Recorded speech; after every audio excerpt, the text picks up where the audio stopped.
Hello coders, I'm back again with another Excel video, and in this Excel video I'll be guiding you on how to sort any particular column based on the length of the data present in it. So in traditional sorting, what we do is that we select all of this data, fine, then we will be going to the home tab, and from there we will be selecting this particular option, that custom sort, and this sorting would be over sort by employee's name and the values from A to Z and OK. So now our in this particular filter option, in this particular sorting option, we are not concerned about A to B, I mean not alphabetically, but according to the length of the text. So Ashit Nag, as you can easily assume, that the length of this Ashit Nag is much smaller than Ashinto Das or Anirban Dotto, which basically means that the name of Ashit Nag should appear at the beginning of this particular data set.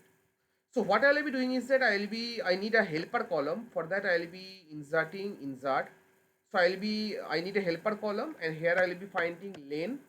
So len means I'll be finding the length of that particular cell text value. So I'll be using the function len function, and this length will be based on this. What is the length of this particular the cell, the value within this cell? Let's close the braces and press enter. What I'll be doing is that I'll be simply double clicking on it to autofill the rest of the column range. Now the data, to sort this data is very easy. We will be again going to this shorten filter and then go to custom sort, and instead of employee name, what we will be doing is that we will be selecting this time this particular column lane, and from smallest to largest or largest to smallest according to your requirement, and let's press OK.